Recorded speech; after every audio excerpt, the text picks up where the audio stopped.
Hey everyone, we're back for another workout of the day. Today it is called Body Blitz. It is an AMRAP. It's for 20 minutes, so as many rounds as possible in 20 minutes.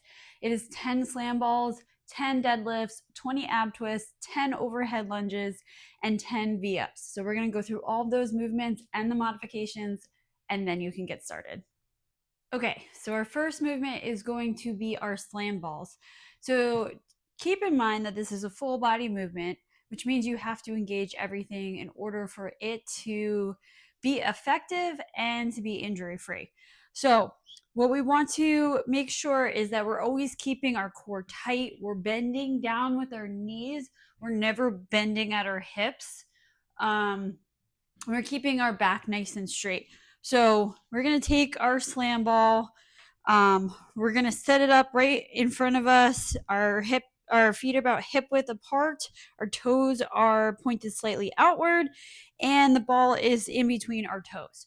So we're going to bend down, pick up the ball, and we're going to grab it on either side of the ball. Again, I'm coming down into this squat. I'm making sure that my knees are coming out, my back is staying straight. I'm not bending this way. I'm coming down, my butt is coming down, and I'm picking the slam ball up, bringing it overhead, and then I'm going to bring it back down and slam it when I'm about halfway. So we don't want to be slamming it from up here. Again, we're never bending at the hips. We are coming down, following the ball down. And in order to make this an effective, fast movement, you want to try to catch it on the bounce.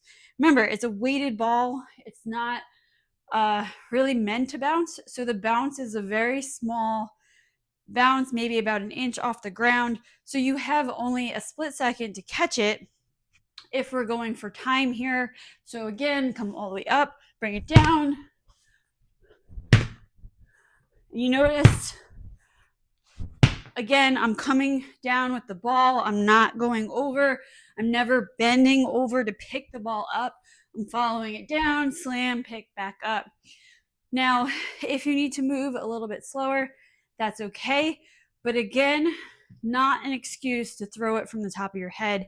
Make sure you are still coming down all the way up, arms straight, coming back down, and then pick up the ball from there. If you don't have a slam ball, you can use a wall ball, but remember, a wall ball is very bouncy, so control that bounce is very important. Keep that nice and close. You want to bring that ball down all the way. The other thing you can do is take a dumbbell overhead, touch, overhead. I don't exactly like that movement too much. So if you can avoid the dumbbells, I would prefer it, just because if it gives more room for error. You can also take a band, step in there, squat down, come all the way up, squat down, come all the way up. Now again, the resistance is going to matter there, because depending if you're short like me or if you're tall, you may not be able to reach all the way up with the band if there's a strong resistance on there.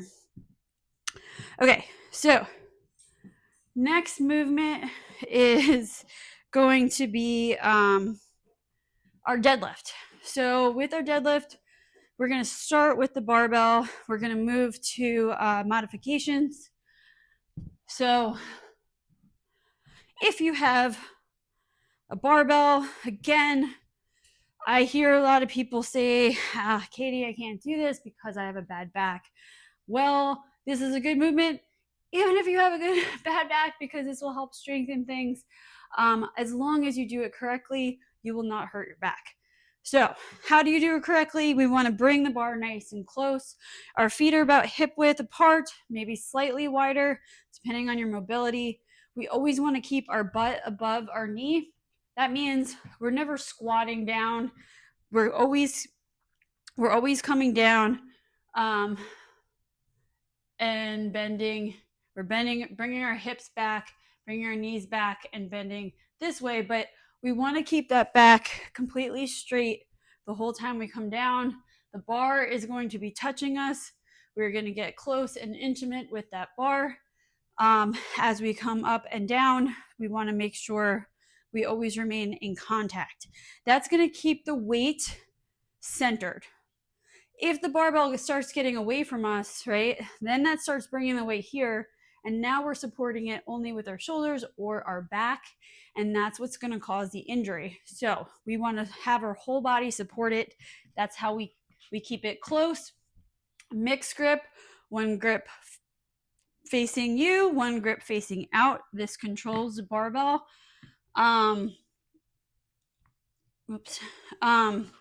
So we're gonna bring our knees back.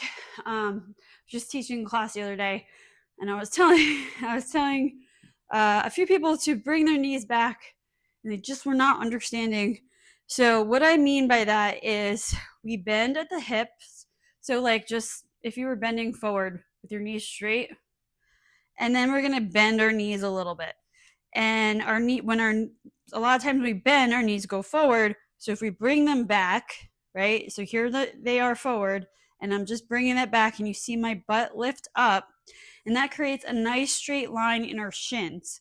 So it allows us to keep the barbell nice and tight.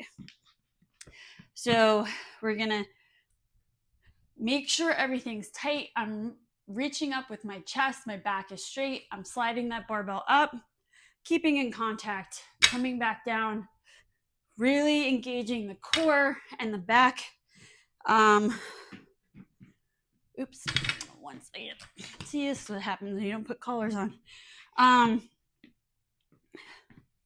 So again, my butt,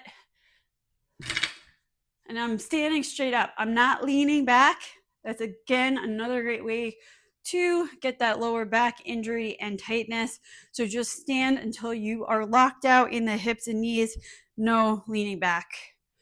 Okay, so that's our deadlift with the barbell. If you don't have a barbell, don't panic. We got options here. If you have a kettlebell, make sure you choose a little bit of a heavier one, not one that you would particularly use for your swings, but if you only have one weight, that's fine. Grab it with two hands. Again, keeping that kettlebell close because we want it nice and straight up. And we're gonna come down.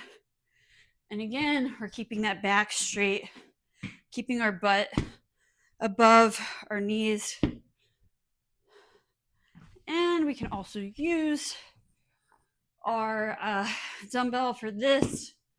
Again, just touch and stand.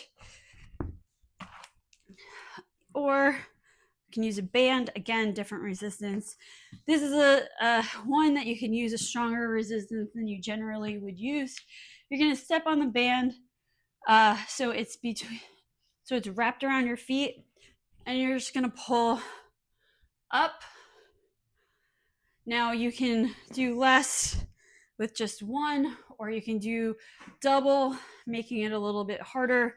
And again, you want maybe a thicker band for this one. Okay, ab twist. So take my dumbbell here. We want to make sure when we're in our ab twist position, it's only our butt touching. So I'm leaning back, engaging my core, and I'm keeping this nice V position, holding it there. Just holding it there alone, you should start feeling it in your abs, and then you're going to twist back and forth. And if you're ready for a weight, pick a weight that you can move back and forth, keeping that weight close to your body, twisting with your abs, not your shoulders. If you need to sit on a bench, you can do that as well. If you can't get down, again, we want to lean back and just touch back and forth. And you can even use a weight for that if you are ready. Okay, next movement is our overhead lunges. So just go over the lunge movement. So the modification will be just body weight. So we're going to step forward or lunge forward, if you will. We're creating a 90-degree angle in the front and a 90-degree angle in the back. If you do not keep that 90-degree angle, one, you'll feel a little off balance, and two, you're going to be stretching your your hamstring in the back. You're going to be stretching that muscle in a weird position. You're going to throw out your evenness of your body weight. So when we come in that 90-degree angle, I can keep my weight centered, right? And we want to keep our chest upright. Again, another thing we don't want to do is assist ourselves by pushing on our knee. So once I do that, I'm now shifting my weight all onto this hip and knee, and it is not great. So if you think you can't do a lunge and you need to use your assistance of your knee, you're going to make it worse. So if you need assistance, use a bench, come down, support with the bench. Try not to do this. We don't want to, again, shift our back. It should be one hand straight up, little assistance if needed. The overhead lunge, so we can do it several ways. I like to do switching, so it's 10 lunges. I like to do one dumbbell at a time. So I would either do switch after 5 or switch each round of what arm I'm using overhead. I'm pushing straight up into the dumbbell. I'm making sure the dumbbell is by my ear, my arm is straight so that I can support the weight. Everything is on top of each other all the way down to the floor, supporting that weight, pushing up into that weight, keeping the weight from moving back and forth or out and in. And then again, you just switch the weight. You can also use, you can really use anything for weight, but some people also like to use a plate. Again, we're actively pushing up into the weight as we come down, keeping our back straight and everything nice and centered. You can also use a band.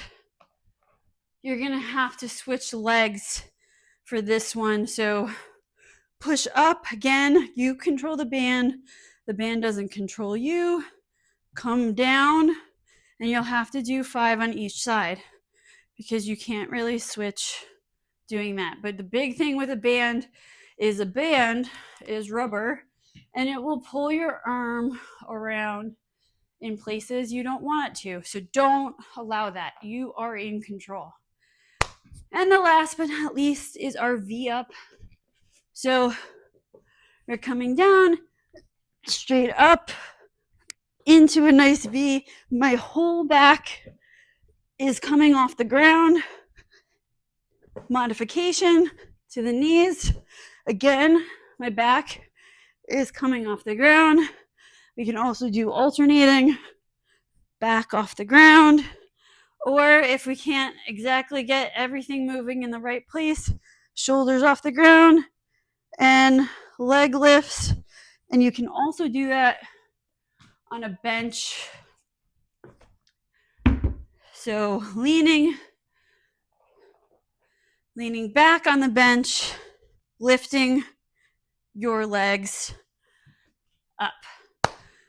So that is the workout for the day. Remember, you keep going through those rounds for 20 minutes. Mark down your time, weights, and movements, or not your time. It's going to be 20 minutes. Your rounds, mark down your rounds, weight, movements. Revisit, test yourself, see if you progressed. Remember, you're going to need to match your fitness with a good nutrition plan. Visit us at www.macromachinecoaching.com. We have a plethora of courses that you can take with a health coach to get you onto the right nutrition plan, the right habits, the right healthy habits to help with your fitness progress, your weight, your mental health, just tons of great things on there. We also have a supplement store on there because you need to make sure you're providing your body with the correct fuel. And some things we need a little extra, that not just from food, but a little bit additives in there too. And again, work with a coach to see what stuff is right for you. And I will see you next time.